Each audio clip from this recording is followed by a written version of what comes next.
Bienvenidas y bienvenidos a un nuevo video del canal. En esta ocasión es la entrevista número 12 y esta vez tenemos con nosotros a Pili Terrazas. Ella es filósofa, formadora en filosofía para niñas, niños y adolescentes por la Federación Mexicana en Filosofía para Niños y es directora en Felipa. Bienvenida, Pili, ¿cómo has estado? Hola, Axel, me da mucho gusto estar aquí porque fue un largo camino para podernos reunir, pero ya finalmente estamos aquí, ¿no? Muchísimas gracias por este espacio. Excelente, entonces vamos iniciando nuestra entrevista y bueno, con la pregunta típica, ¿verdad? De empezar, que es ¿cómo conociste filosofía para niñas y niños? Y sobre todo relacionándolo con tu formación, porque eres filósofa, entonces no sé si la hayas conocido en la Facultad de Filosofía o fue después. A ver, cuéntanos un poquito sobre eso.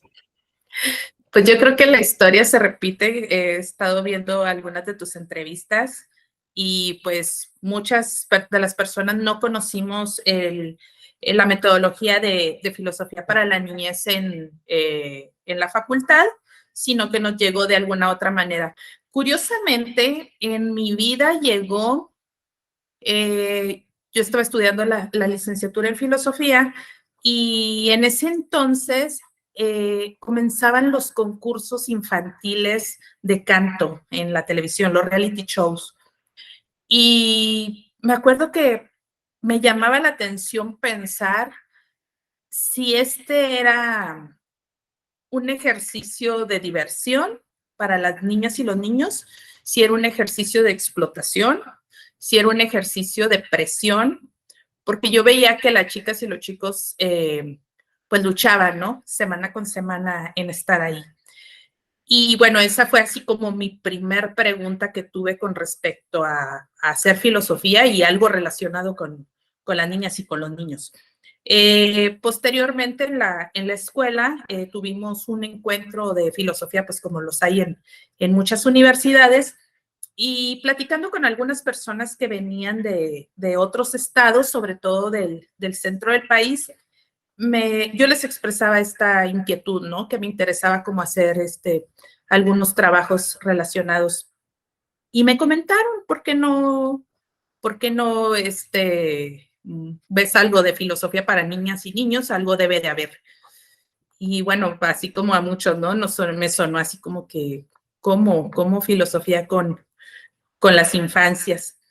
Y bueno, en aquel entonces yo no tenía acceso a una computadora ni a internet en mi casa, únicamente en la universidad. Y era ese tiempo en donde te bajaban las páginas así de, yo creo que tú no sabes, Axel, pero nuestra generación nos bajaban las páginas de internet así de línea por línea, porque era muy lento. Y lo primero que se me ocurrió fue googlear algo sobre a ver qué surgía. Y me aparecieron dos nombres. Me apareció Matthew Lipman y me apareció Mónica Velasco.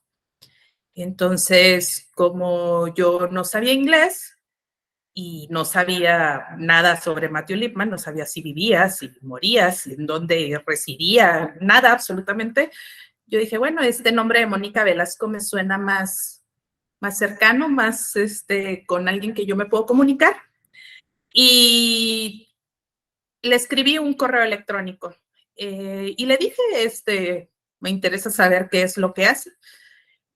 Y Mónica Velasco siempre ha sido una persona muy generosa conmigo y tuvo la paciencia de que por correos estuvimos platicando y viendo como de qué manera podíamos hacer que yo pudiera acercarme al método.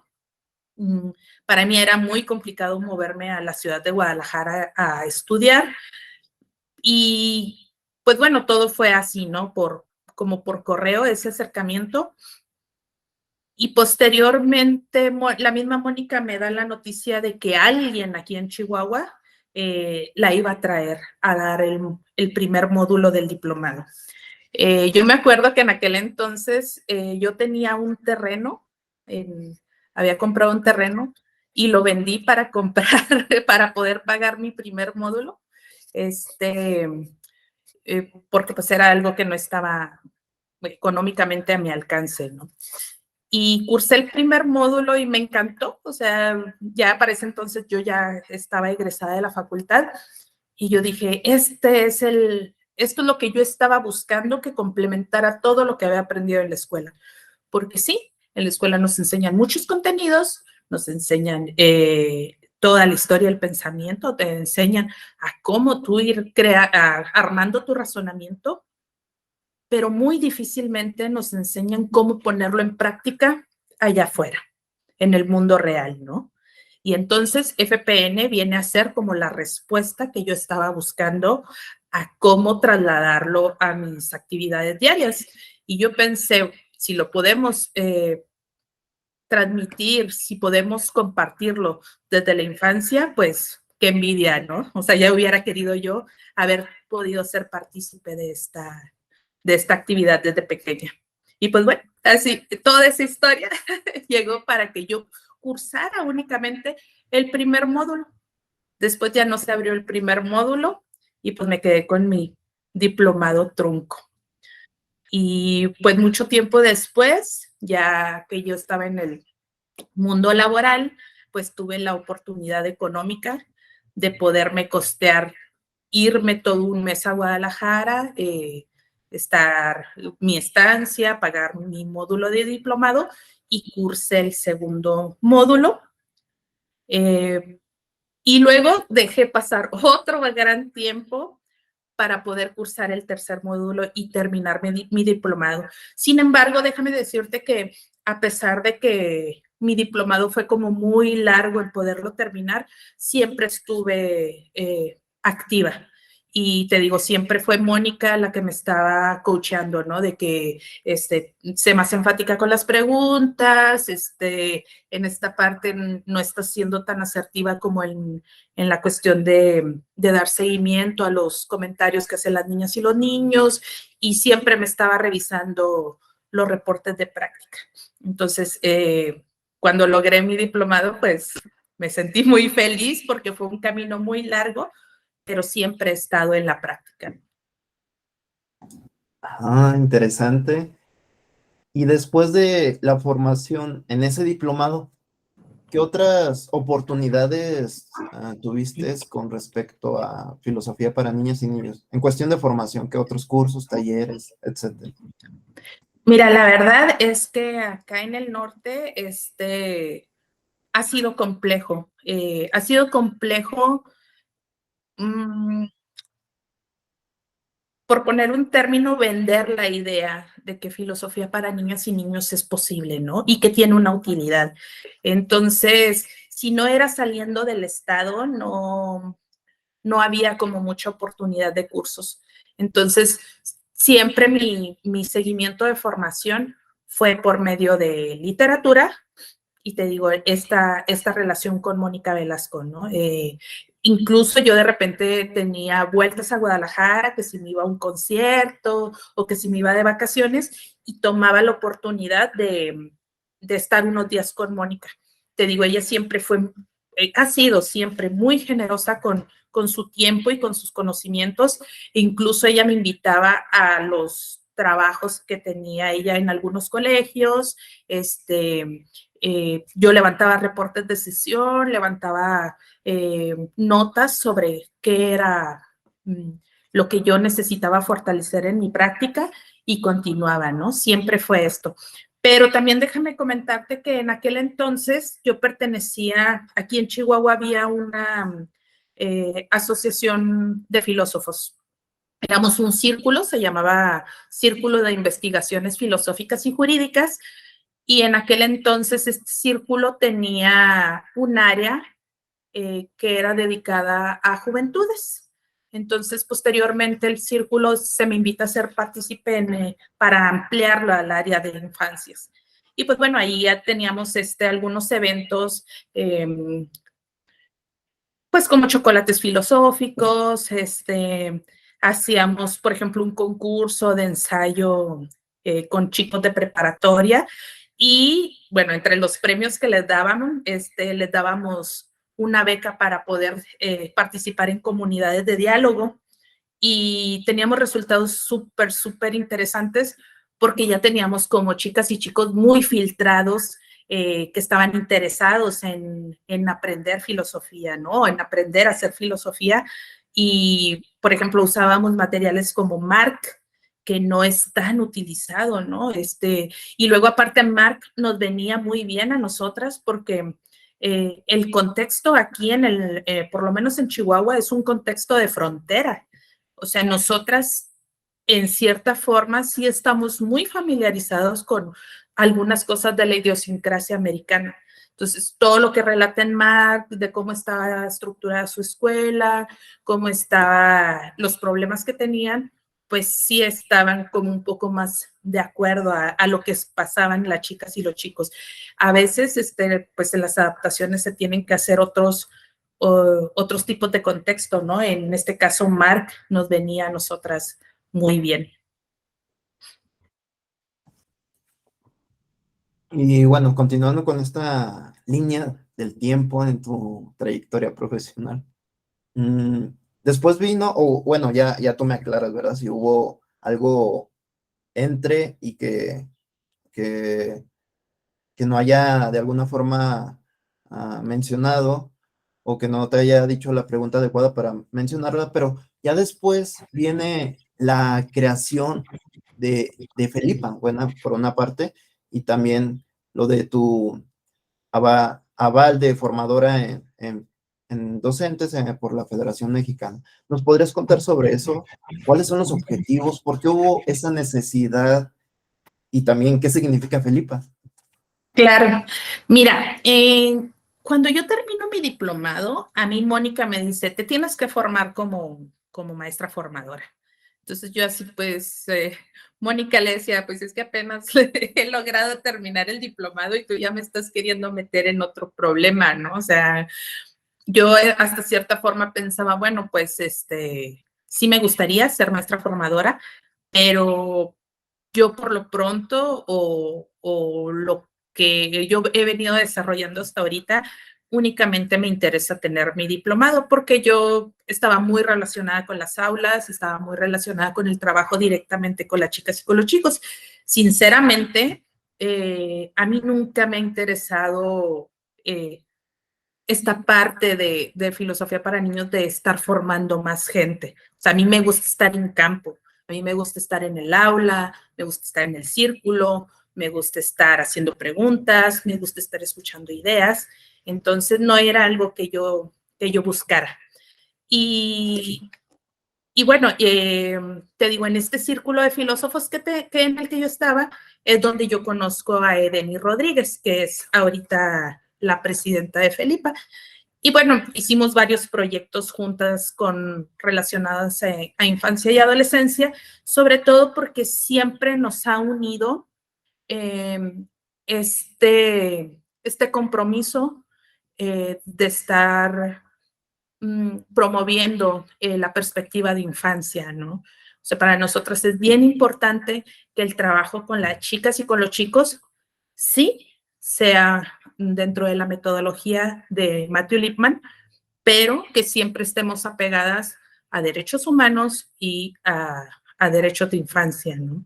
Eh, entonces, después Eden y yo migramos del círculo y me dice, oye, pues me gustaría proponerte que hiciéramos una escuela de filosofía para niñas y niños.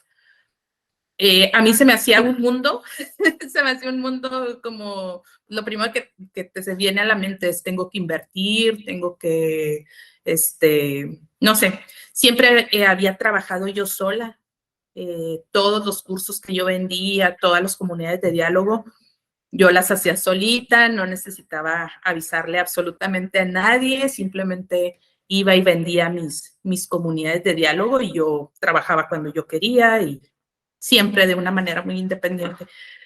Pero ya tener el compromiso con alguien más y como verlo muy en serio, sí me aterraba un poco. Entonces yo le dije, Deni, pues sí me interesa, pero vamos platicándolo. Y en ese entonces yo me tuve que mudar a la península. Estuve viviendo en el estado de Quintana Roo y digo, aparte de FPN, yo tengo algunas investigaciones sobre juegos tradicionales y también trabajo otros talleres de periódicos escolares, de radiocuentos y bueno, un sinfín de talleres dirigidos a infancia. Y ahí en la península fue lo que hice, fue colocarme en algunos colegios y conforme me daban oportunidad, ir metiendo comunidades de diálogo. O lo hacía de manera transversal. Por ejemplo, trabajaba algún juego de patio y un ratito de la clase yo me los llevaba y dialogábamos sobre lo que había ocurrido en el juego, ¿no?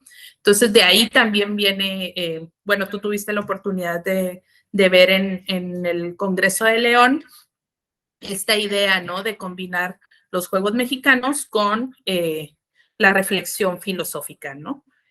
No reflexionamos en sí sobre el juego, sino lo que pasa en el juego, durante el juego.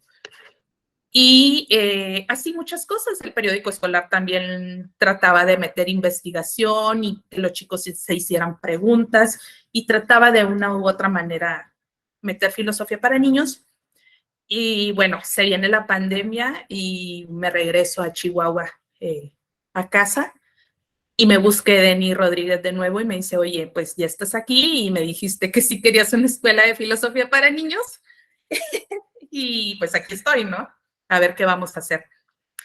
Pasamos por muchas ideas. Pensamos en una escuela así de grado, ¿no? De preescolar, primaria. Pero nosotras seguíamos pensando que era importante llevar filosofía para niñas y niños a espacios donde no se está llevando.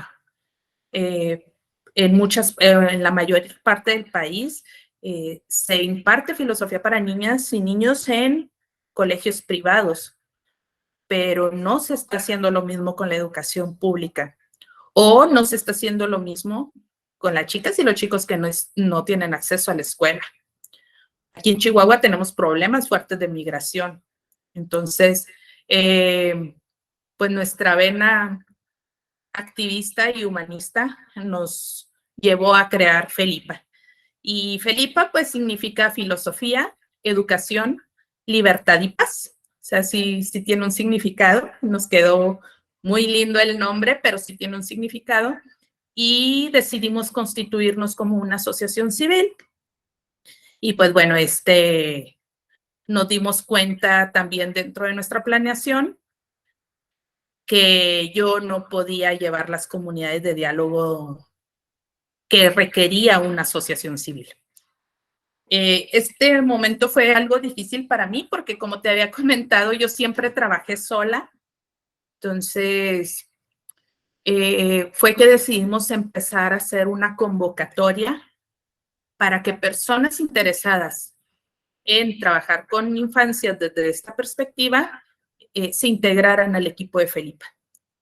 Es decir, en Felipa únicamente usamos la formación de profesores para la gente que está dentro de Felipa. No ofrecemos el servicio, por así decirlo, de formar profesores al público en general. Nuestra misión es únicamente trabajar comunidades de diálogo en espacios en donde nadie las lleva, ni nadie aporta económicamente, ni nadie aporta su seguridad personal y todo lo que implica, ¿no? Ir a estos espacios donde la violencia, donde la marginación, donde la discriminación o donde las pocas oportunidades de movilidad llegan. Entonces, esa es como la vertiente principal de nuestro trabajo. Y a partir de la consolidación de Felipa, ¿qué proyectos han estado realizando? Bueno, yo había visto que estaba el de 250 formas de pensar, ¿sí, verdad? Y aparte Sí, de... así es. No, dime. Ah, no, sí, aparte de ese, ¿qué otros? Y también para que nos expliques el que te había mencionado. Claro. Mira, Cuando recién nos conformamos, o sea, nos formamos como asociación civil, pues buscamos espacios y aparte, como te comentaba, iniciamos en pandemia.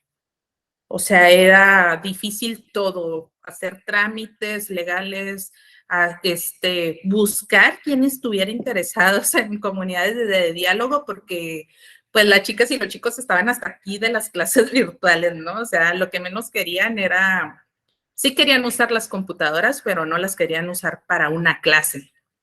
En aquel entonces yo me estaba tomando un diplomado a la par sobre prevención de la violencia sexual infantil y el Fondo de Población de las Naciones Unidas abrió una convocatoria para presentar algún proyecto para infancias. Entonces nos unimos con otra asociación de aquí de Chihuahua que se llama Alma Calma.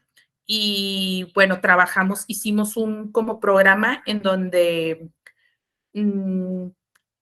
dábamos una sesión de FPN enfocada a, por ejemplo, hablar sobre la verdad, hacer reflexiones sobre qué personas podemos confiar, qué está sucediendo ahorita que estamos encerrados, ¿no? O sea, el poder analizar toda esta parte. Y bueno, las chicas de Alma Calma que se dedican a una cuestión psicológica, pues ya canalizaban casos si se detectaban. Ese fue nuestro primer proyecto. Todavía no, ya teníamos gente que estaba en formación, pero no teníamos ninguna chica certificada. Bueno, ahorita tenemos puras mujeres y un chico nada más, pero no teníamos absolutamente a nadie, entonces yo me llevé todo ese proyecto con comunidades de diálogo y a partir de ahí empezamos a ver que la gente se empezó a fijar en nuestro trabajo, porque la verdad es que tuvimos muy buenos resultados. En aquel entonces, si no mal recuerdo, atendimos como a 300 niñas y niños en comunidades de diálogo virtual. Era una locura, ¿no? Era una locura. Todos los días tenía yo sesiones y nos turnábamos unos días las chicas de Alma Calma y otros días yo, y bueno. Y posteriormente decidimos entrar a algunas convocatorias. Aquí en Chihuahua hay un organismo que se llama FICOSEC. FICOSEC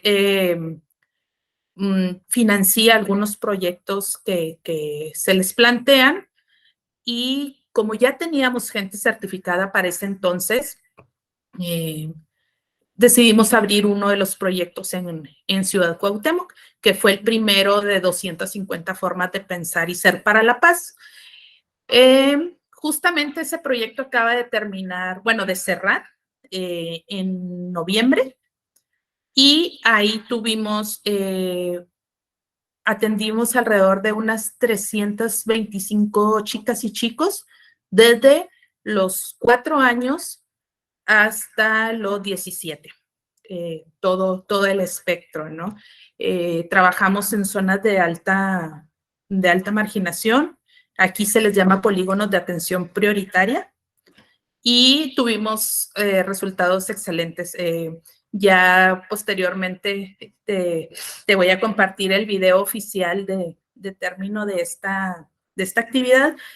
Y a FICOSEC y a los financiadores les gustó tanto que nos dijeron, nos gustaría que lo replicaran en Parral, que Parral es un municipio al sur del estado, y ahorita estamos trabajando también en Parral con este proyecto.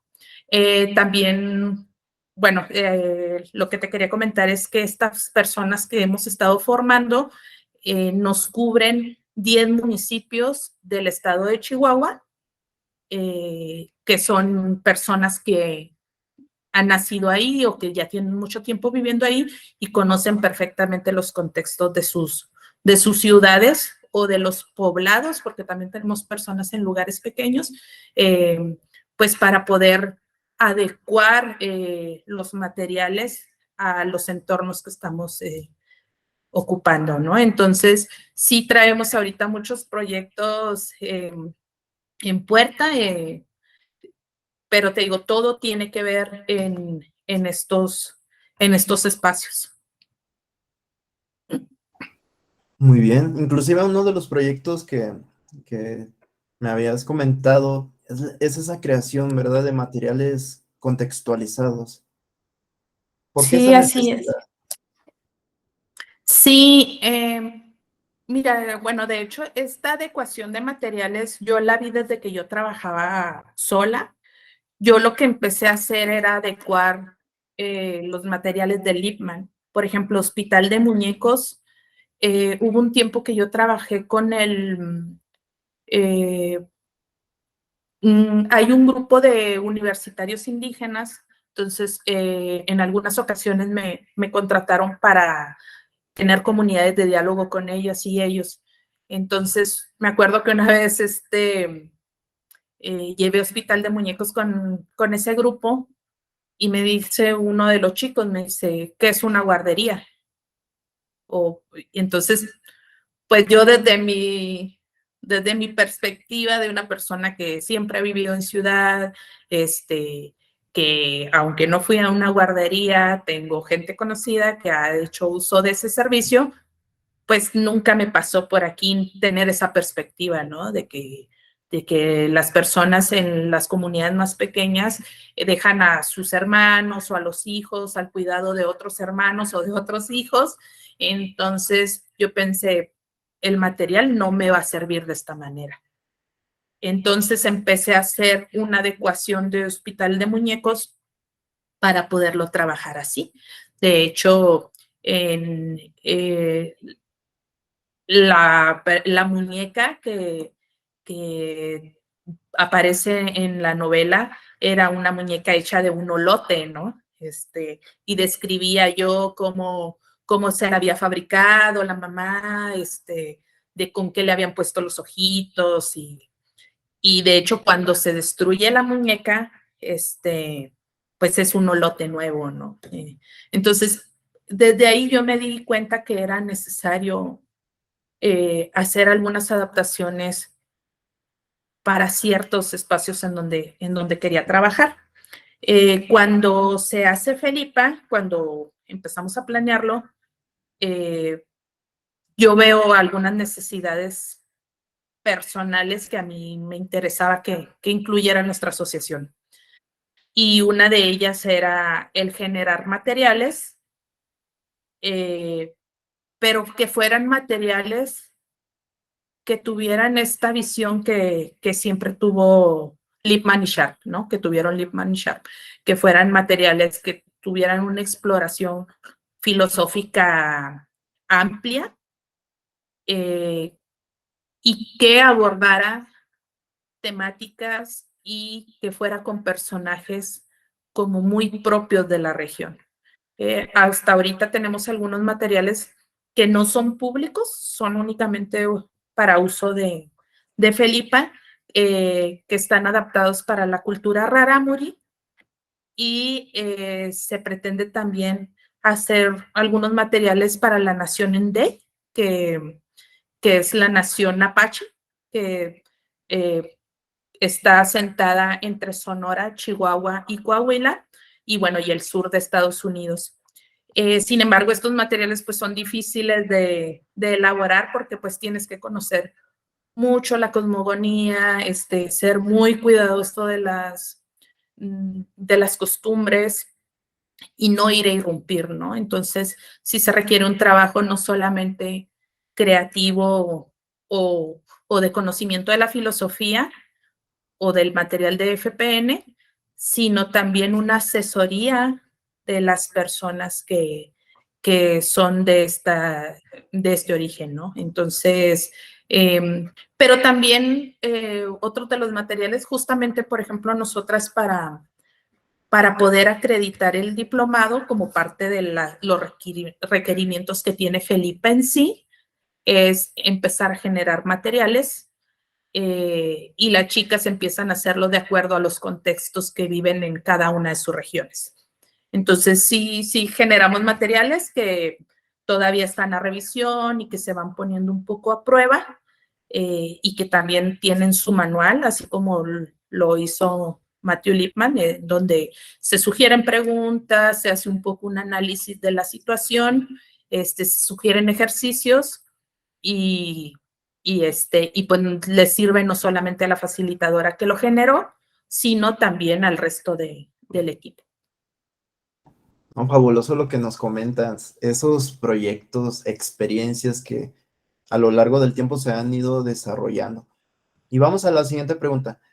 A partir de lo que nos comentas, ¿qué falta por hacer? ¿Qué metas y proyectos hay a futuro? Uf, bueno, a mí me encantaría comerme el mundo. La verdad es que a mí uno de los objetivos que tengo para Felipa es no ser yo la cabeza de Felipa, pues. O sea, me gustaría hacer un trabajo que cuando yo o no pueda o no esté en este mundo o lo que sea, haya gente que se quede con esa estafeta, ¿no? Sé que es algo muy ambicioso, pero también sé que ir formando un equipo fuerte, pues es parte de ese camino, ¿no? Y bueno, ¿para qué lo quiero? No es por una cuestión de egocentrismo, decir, ah, miren, yo creé esto, sino para poder llegar a más niñas y más niños, ¿no? Ahorita, como te comentaba, tenemos 10 municipios trabajando eh, con proyectos. Algunos proyectos son más pequeños, otros proyectos son más grandes, como 250 formas de pensar. Eh, pero la idea es que cada vez podamos tener más facilitadoras y facilitadores también de diálogo para poder llegar a otros espacios. Para mí lo ideal sería que en algún momento pudiéramos nosotras incidir en que alguna colonia o alguna escuela o alguna comunidad pequeña pueda tener otras perspectivas sobre lo que el mundo ofrece. Sabemos que las chicas y los chicos con los que trabajamos están en entornos complicados, pero también nos hemos dado cuenta que por medio de comunidad de diálogo han podido encontrar otras maneras de enfrentar las realidades que tienen. Entonces, para nosotras eso es sumamente valioso. ¿Por qué? Bueno, me voy a adelantar un poquito a este video que te comentaba, en donde algunos de los testimonios nos muestran que ha habido adolescentes que pensaban, no, pues yo voy a estudiar únicamente la secundaria, ¿no? O sea, y de aquí me voy a trabajo o lo que sea. Y después de haber reflexionado sobre situaciones de su vida y de sus entornos, dicen, no, espérenme, yo quiero seguir estudiando, ¿no? Quiero ver qué pasa si yo puedo enfrentar todas los retos que tiene la vida para mí. Tal vez puedo mejorar en algún aspecto, puedo ayudar a que mi familia tenga un mejor futuro, o yo misma puedo tener un futuro mejor, ¿no? Entonces, yo estoy convencida que el programa de filosofía para niñas y niños es una herramienta clave en el desarrollo integral, así como son de importantes el deporte, como es importante los programas extraescolares de música, como es importante que tengan buenas habilidades las chicas y los chicos en matemáticas, en español. Es importante que tengan habilidades para pensar. ¿Por qué? Pues los indicadores de nuestro programa nos lo dicen muy, muy claro, ¿no? El simple hecho de explorar alternativas, el adquirir esa habilidad, no es para explorar únicamente una habilidad filosófica o si un argumento corresponde en comunidad de diálogo. El explorar alternativas te sirve para decir allá afuera, tengo esta posibilidad de elegir entre A y B, voy a detenerme un momento para pensar cuáles son las ventajas de elegir A y cuáles son las ventajas de elegir B. Es decir, las habilidades del programa son habilidades para la vida. Muy bien, esa parte que dices al final, habilidades para la vida, me resuena bastante, me da mucho significado y sentido. Y ya para ir finalizando con nuestra entrevista, algunas palabras de despedida. Híjole, pues a mí me encantaría que las personas que están interesadas en esta metodología estuviéramos, yo sé que todas las personas tenemos como intereses muy distintos, ¿no? Algunas personas nos gusta más formar profesores, nos gusta más trabajar comunidades de diálogo con personas adultas, pero a mí me encantaría que pudiéramos tener siempre en mente que este programa está hecho, está concebido para las infancias y las adolescencias. O sea, es decir, si yo me voy a dedicar a formar profesores, yo tengo que tener la consigna súper clara de que el profesor o profesora que estoy formando tiene que tener esa perspectiva de infancia. Tiene que saber que lo principal en la comunidad de diálogo es la chica o el chico con el que está dialogando. Entonces, a mí me encantaría que creciera esta comunidad de, sí, de maestros formadores, pero creo que la comunidad de facilitadoras y facilitadores de diálogo es el corazón, es el, es así como el centro de la tierra de nuestro programa, ¿no? Son a quienes debemos de apapachar, a quienes debemos de cuidar, pero también, y yo te lo digo porque así fue mi experiencia, también tenemos que estar observando la manera en la que lo están llevando a cabo. A mí mi práctica en comunidad de diálogo mejoró muchísimo porque siempre tuve la observación y el consejo de Mónica Velasco. Eh, Creo que si no hubiera sido gracias a este apoyo, o de otra manera tendría yo eh, mi resultado, ¿no? Posteriormente, ya cuando yo centro a Certum, Leslie Casares, cuando era presidenta de la federación, me dan el aval como maestra formadora. Bueno, aprendí cosas nuevas con esta manera de ser de Leslie y de ver el mundo, ¿no? Pero siempre estar cerca de alguien que fortalezca tus habilidades en el aula, que te dé consejos, que con quien puedas tú estar peloteando, ¿no? Ideas, con quien puedas estar peloteando dudas, con quien puedas estar intercambiando posibilidades. Yo pienso que esa es la parte que va a hacer que nosotras sigamos creciendo sinceramente, más que estar tomando cursos o cosas así, porque es un avance constante. Entonces, yo sí me gustaría que las personas que están viendo esta entrevista pudieran tomar eso en cuenta y si les sirve este consejo o esta recomendación, pues adelante, ¿no? Y pues bueno, también me gustaría para despedirme pedirles que si nos pueden dar un like en nuestra página de Facebook, o también tenemos un incipiente canal de YouTube, pero pues bueno, con que no den like en Facebook, nuestro, nuestra página, ahí se las doy luego porque tenemos, se me confunde con la de Instagram, es asociación.felipa. Así es como nos pueden encontrar en Facebook y ahí pueden ver algunos de los avances o de las maneras en las que trabajamos nosotros con las chicas y con los chicos. Y también tenemos una página de internet que es www.felipa.org. Excelente, entonces voy a agregar en la descripción de la entrevista, pues esas páginas que nos estás mencionando. Ay, muchas Pues gracias. muchísimas gracias, Pili, por esta entrevista y también muchas felicidades por esos proyectos, esas experiencias y esas metas que se están formando y a seguir adelante.